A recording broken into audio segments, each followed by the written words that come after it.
Wenjogerera tuli eno mukwano gwange Kasuku ebigambo bimuleetedde obuzibu obutambi buubuno bannange obusungu bwo bungi ku sayidi ezeeno ebya sipiika wano we tuli ate kaakati naye nga okimanyi ku lwa bujingo asobola okwewaayo bannange sooka olabe kye bayita omukwano wabula omukyala Betty Namboze bakireke bw'ati ye agamba mangi genina agasinzeeko wano gonna oli ku friend happy UGD wange kansubire nti oli fine subscribing atanaba notification bell giseeko videos jijoli mu budde nga bulijjo tugenda kusooka kulayikinga video ntandike butereevu n'omukyala Betty Namboze bakireke alina ebigambo bye eri omukulu Frank Shumba omanyi omukulu oyo bino bigenda mu maaso eby'Abanyarwanda naki byonna mukwano abantu bamwetisse nti ensonga z'ayogera yalinga promotinga ebyokusosola mu mawanga naye nga nnyongera okujjukiza nti Sheikh Ashraf alombaddwa mukubireko ennamba ku screen weri obeere nga omanya ebisingawo naye ng'ali ewala bajja kukolako naawe ali ebweru w'eggwanga naawe kyekimu ekifaananyi kimala okubeera nga okyusa obulamu bwo ennamba ku screen weri nga bwe nkugambye kansookera omukyala Betty Namboze bakireke awuliddwako ng'agamba ebigambo bino kati nnyo titube nga tuyongera mukwano gwange ogasinzeewo gwe wasanga wano Abanyarwanda nga batudde bulungi n'Abaganda beewasizza beefumbiriganiddwa mu families tetukyasobola baawula n'ogamba n'okuriyetingawo new tribe titutuno tuli bavandimu ogenda basanga gwe nga abantu beewasizza ffe tetukyasobola nakweraba mu njawulo Abanyarwanda baami baffe tubazaddemu abaana abalala bakyala baffe tubazaddemu abaana tetukyalina njawulo nze bwe njogera bino nswala n'okuswala abaana b'abannyinaze abamu bamama baabwe Banyarwanda abaana b'Abaganda bange abamu batata baabwe Banyarwanda naye mwe muli wano mwadvansinga abantu abatono abazze tebasukka na mitwalo 10 mu Uganda ne bali ebintu nga babiriira mu mannya g'amawanga agamu bw'atyo omukyala Betty Namboze bakireke bw'agamba ku sayidi ezo ogamba otya genda masa mu comment section obeeko kyotugamba singa obeera okina kakati mu Parliament balese ensonga y'okutwalira amateeka mu ngalo nga kino ekyabaddewo nga bakuba omwana mulenzi Sydney Gongodyo banange ye omwana yakutte ku bantu ab'enjawulo ndabye speaker Oboth ng'ennaku emuluma ndabye omukyala Nabbanja n'abalala nga bakyogerako nga kyaleeteddwa bwe kiti kati nnyo era ne bategeeza bwe bati kati nnyo tubeere nga tuyongera mukwano gwange mugasinzeeko wano. Thank you, Right Honourable Speaker. I rise on a matter of national importance under Rule 56(1) of our Rules of Procedure.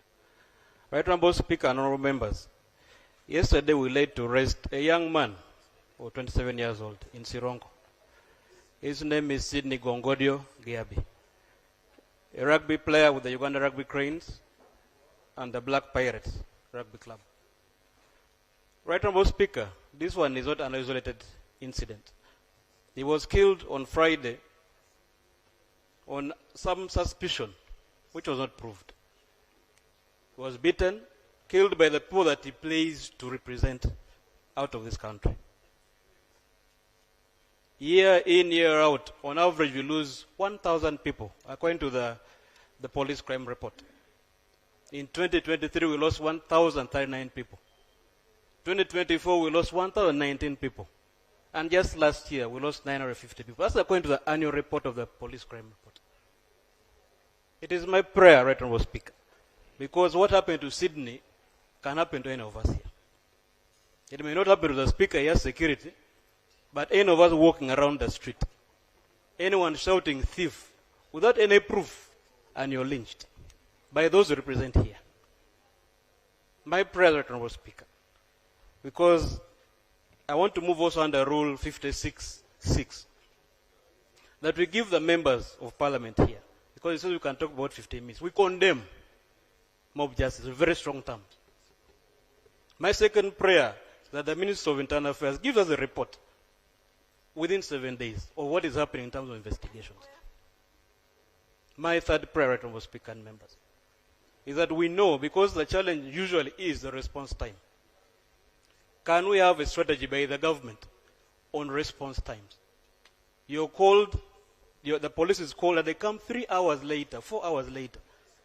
And then the person whom is supposed to be presumed innocent under the law, under the Constitution, Article 28, 3A, that you are innocently proven guilty, or unless you confess under a competent court.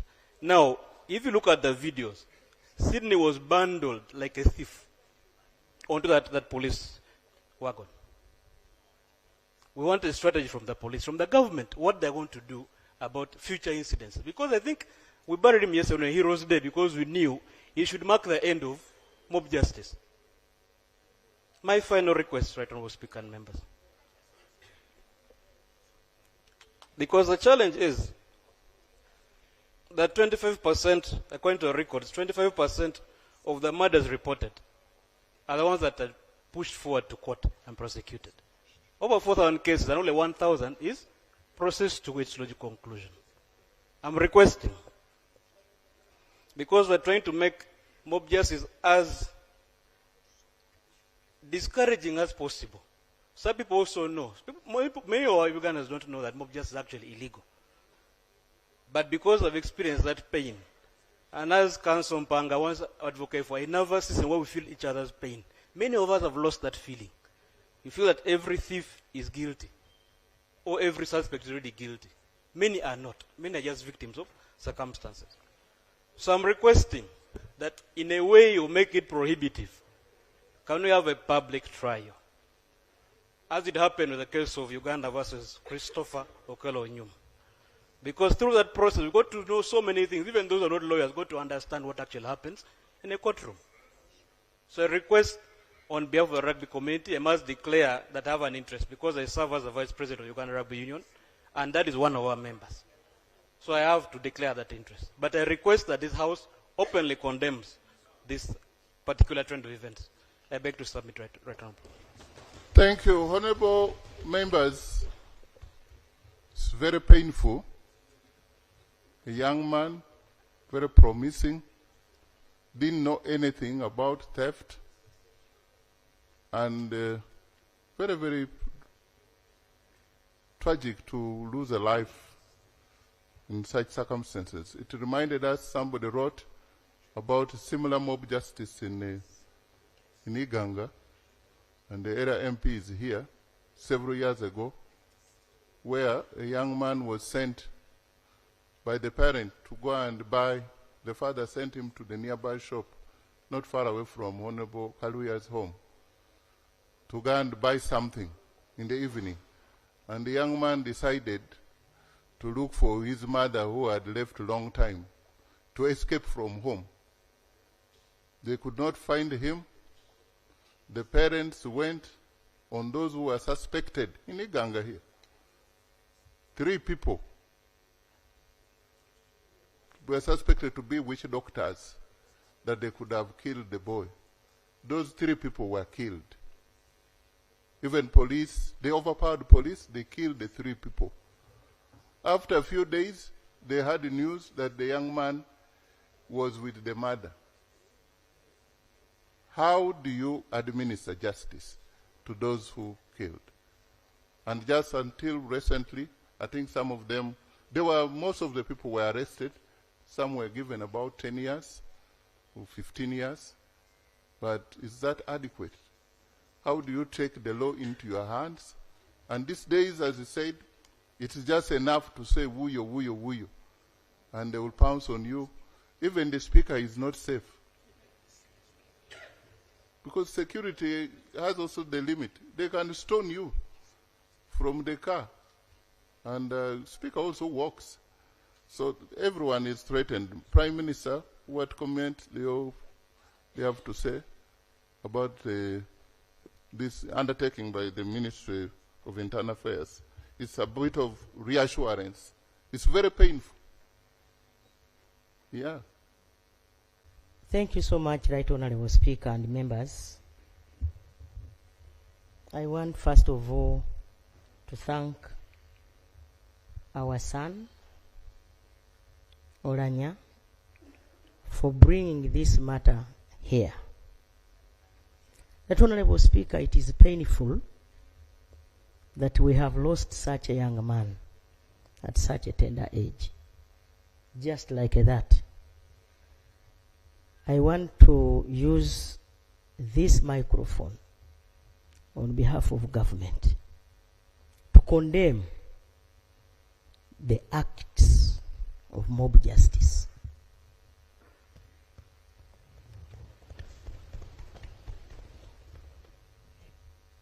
Honorable Speaker, at one time I witnessed when I was traveling from Kakumiro to Mubende. Somewhere they killed a young man who was a coffee middleman.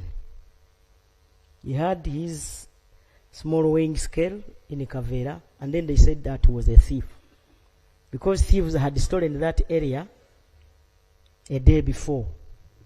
Just like that, we lost a young man. So, members, we need to condemn this act with the strongest terms possible. And I want to direct the Ministry or the Minister of Internal Affairs to come up with a report so that we can debate this matter, because it is big. All of us are not safe. Our relatives are not safe. It is just enough to say wuyo, wuyo, wuyo, and they will pounce on you. Even the speaker is not safe. Because security has also the limit. They can stone you from the car. And the speaker also walks. So everyone is threatened. Prime Minister. Mr. Speaker, you may be safe for now. What about tomorrow? What about your relatives? What about your voters? And so this matter is quite big. So on behalf of government, I want to commit that we shall, using the police and all security agencies and intelligence, try to make sure that we stamp out this act of mob justice. And the culprits should be brought to book. And this must stop. So, Honorable Speaker, once again, I want to direct that the Ministry of Internal Affairs comes with a report so that we have this debated at length. Ebyo bye bimu ku byabadde mu Parliament oluvannyuma lw'okufa okw'omuzannyi wa rugby owa Uganda Cranes omwana mulenzi Sydney Gongolyo. Naye nga Speaker wa Parliament omujja omwami Oboth akakasa agamba nti entebe baamwagaliza njagalize ye Speaker asoose okuba nga mukwano entebe yagifuna mu mbeera bw'eti. Agamba kati nitugenda. I am the first speaker, nearly speaking, truthfully speaking, who was really dragged into the chair. You saw how the Prime Minister, first the CDF, they are the ones who dragged me. And then the Prime Minister really pulling me. I was hesitant to go and swear in. And didn't you watch that? But for the right cause. This was an operation confirmed by the Commander-in-Chief when he said this was an operation which was very successful. And the person who led that operation is none other than the CDF. I take this opportunity to most sincerely thank him on record for the strategic support, the guidance, endorsement. That endorsement made me not spend even a coin. But because I didn't have, what would I have spent? Bw'atyo omukulu Oboth bw'agambye ku sayidi ezeeyo kaakati bwenkujjako eyo Kasukukuku Wazabanga Sei Manengene yagenze n'alumba abantu b'e Nansana naye mukwano nga bamuli bubi naye nga mukwano nga naye ali ggumite. Tugenda kutandikira statement gye yakola emutuusizza wano baamuwadde obudde yeetonde naye ng'ali ggumite. Katutandikire wano tugenda. Ye headquarter y'abaavu Nansana municipality ye headquarter y'abaavu wano mu kibuga. Nansana ye headquarter y'abaavu mu kibuga wano. Waliwo ebitundu ebirimu abaavu Nansana tojegeza nnyo. Nga kitundu ki? Genda wano kugwebulenga abantu sorry. Ate eri mu kibuga. Ne Bulenga tewali baavu. Bulenga abantu basulayo busuzi abasinga. Ate Nansana abantu bakolerayo. Bakola ne basula nayo. Tugende mpola. Nansana kyekifo ekisinga obuzigozigo obutate. Gwokimanyi nti mu Nansana osanga omuntu ng'ayina nkaaga kwana nga kwe yazimba. Ne Bulenga ssebo. Nedda. Bulenga sirowooza. Uliriza. Osulani Kyanja. Omanyi byekyanja. Nze ndi muntu wa ku ground. Manyi buli kimu abantu bonna embeera zaabwe zonna ze bayitamu kuba ze mbakolera. Okay. Nze nzimba amayumba gaabwe bwa 3-5 nze mbo bazimba. Okazimbako. Ate kati munnange 3-5 tekalinga studio eno. Nedda mukama wange. Bwomanyi 10 n'abantu banaku bana. 3-5 eno studio esinga 3-5. Nedda kano kali kino studio nawe eri 12. Yesebo togeraga. Ekyelezo omuntu asobola ozimba nga studio. Ene room emu. N'agisulamu. Yesebo. Bambi. Naye Roza tagizimba mu togamba nti agizimbamu nakwagala. Mbeera. Ankimanyi ebeera mbeera naye. Era tusinza kusekera muntu azimbye kalumu kamu. Netuuka nenseka. Kati abalabi bagenda tandika. Kasita abaasula wowe. Yes. Asinga gwapangisa nyoko tobireeta ebibozi by'ekisiru. Togeze n'obireeta. Tebabireeta. Ekyo kituufu. Tetwagala biwulira ebyo.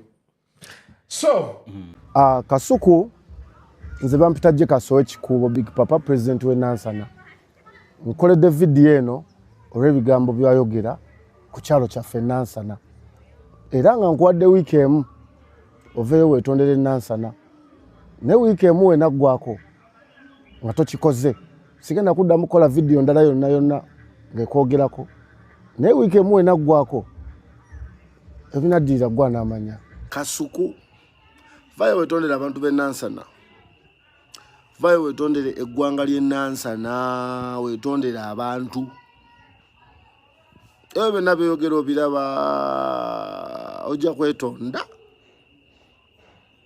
Kale abantu bonna beweesigulirako bonna kati ngambe nti kale mpite gwanga mujje Scorpion Shaba bakuziika wa. Gwawaga Kasuku bakuziika wa. Nansana. Ngayo kikwatako kati singa otansedde omugamba Kasuku yetondere eggwanga. Bonna gye bali. Kasuku wetondere Nansana. Abantu b'e Nansana abo batandise omuze ogumanyira ku internet. Mbalaba bakulira. Olwokuba obagambako naye ekivubuka ekitalina magezi. Bo Kasuku nkuwadde wiiki emu. Kiringa ne B. The president wa street number. Alinga B. Akulira street ki? Bagita kukibuloka. Kugibuloka yewa. Okuva pastor Bugembe noyambuka mpaka kukyennabweru. Kati ebyo by'ekisiru byangamba byaki. Agamba yeye akulira awe Nansana. Akulireyo baba ayagalayo. Ffe Nansana tumwagaza ki? Awula mwete musobola. Tetulina kitumwagaza. Baba yakulirayo. Akulireyo. Okitegeera. Akole ki? Akulireyo kiveewo omulundi gwo. Yona abakulire kabule, wona abakulire ye Kashiri. Buli omu alina waakulira. Amala yagamba mpadde wiiki emu. Abeera asaaga. Abeera naye anoonya kantu. Ayagala kayitemu. Baba. Anti kuleta apingako kati kwe kuliko. Watata apinga ate ayinza obyogerako nga byayita ne bamugamba ayina obyogerako nga bikyali. Ngatoze kati. Baba yadde mu kantu awo mmolesi. Anyway, namulaye ng'ayogera naye ndowooza abantu Nansana waabe bamwagala. Nansana yakabi. Waliwo omuvuka bambi gwe nalabe yali andaga salooni zaabwe. Balinayo kati ne KFC. Nansana yakabi. To the extent. Kumbeera yawe gye balimu entonotono. Banyumirwa. Neno nze abantu balina kye batamanyi ku Nansana. Nze obuzibu si bulina ku kifo. Mbulina mu bakibeeramu. Abakibeeramu basonyiwa embeera gye bayitamu nene. Ababeera mu Nansana basanga obuzibu bungi nnyo. Naddala kati sometimes kati gwe bwogeze mu bbala abawala b'e Nansana kati bajja ekkololo. Era kati abawala babeera ekkololo batini. nga bamubitundu eby'amaanyi abava Nansana ne kati womwawulira lusuku ngatto obugoye bwambala bufaanagana so okufaanagana nako omwana ali kirasi naye ku ngatto. Kasuku nze bamutaje Kasowe Kikuubo president we Nansana. ebbanga linakuwa yagwayo liweddeyo tunula kasuku aye nagamba sigenda kuzzaako ngalo kyonna ekiddirira era olunaku lwaleero nziwalo nga nangirira buno obwokunywanywa buno simanya nawulira oli ambasada hatutandise teri dduuka ligenda kuddamu kutunda bwakunywa bwo obusima oba busipulashi sima oli ambasada bwonna tugenda gaggalawo tugenda bwe kasuku kati etsomo litandise kati nje bayita nansana blood kasuka njalo omanye nti nansana tesaaga wesonyiwe nansana blaza era otaveyo kwetonda tugenda kuggala n'okusuka nansana era sala makudde teri kuddamu kukola challenge yonna gye mubeera mbugundi bwammwe bwekisiru mwe mukwata bu interview ogenda kulaga makudde my blaza aidira obo bagamba onagamba bino bya kiniga si abamezi boy mwana nga onagamba bibiri timbaawo zagga naye kaakati okimanyi nti nno kasuku n'atuukako obuzibu tola nti biringa ebyokusaaga oba n'alumbibwa mu kaseera nga kati okimanyi babasiba abo abantu omanyi ebintu ebimu abantu ng'oli bwagaye nti baleka bataapinga amasannyalaze naye nga mulimu ebintu bibatasaagiramu eyo ndowooza yange gwe ogamba otya genda maaso mu comment section obeeko kyotugamba singa obeera okiyina kaakati okusookera ddala ngenda kusoosa ew'omwami ono muzannyi wa bina Uganda naye yaliko mu kazannyo aka deception akakwata ennyo we yazanya ne Milka Irene oba akamanya akazannyo ako omwami ono agamba asobola owaayo obulamu bwe ku lwa Pastor Bujingo sooka olye kapaati kano then ate era tugende mukwano gwange. I can kill for Bujingo nsonyiwa okozesa ekigambo ekyo nti amuleetako I can kill for Bujingo ne bansiba for life kubanga omusaayi gwe guntambuliramu kwegamba ffenna tuli musaayi gwa Yesu naye buli muzadde abaako omwana oyo ekitange in the spiritual realm nti bw'oyagala kulaba Bujingo bwafaanana nange ensala he did not judge me, he loved me from the first moment. Mubeerawo omusajja ne mujajinga eno neeri mukwana alina abantu abasobola okubeera nga beewaayo ibosobola okutta ku lw'enkutidde embeera bwetyo bweri ku side ezeyo kaakati mawo bamusiimye okubeera nga munnange yeenyigira mu kunyeenya omuti si mulala gwa speaker Anita Among wulira bino tugende. Allow me thank Honorable Norbert Mao for a good job which he did. He was shaking a tree which had its fruit.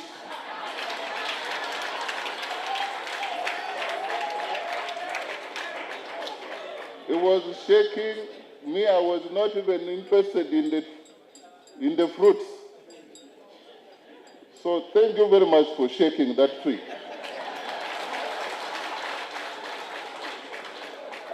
I am sure that you've not moved far away from that tree, and you will benefit from the fruits that are falling from that tree.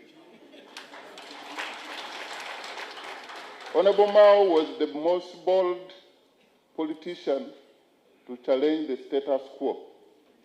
What we feared to say, he said it, because he's from DP. For us, we couldn't say that because we aligned to the party. The party had made a decision that SEC, the first meeting of SEC after election was to resolve that nobody should contest for speakership. So there was not even in my remotest dream that I would be a speaker. But now, here I am.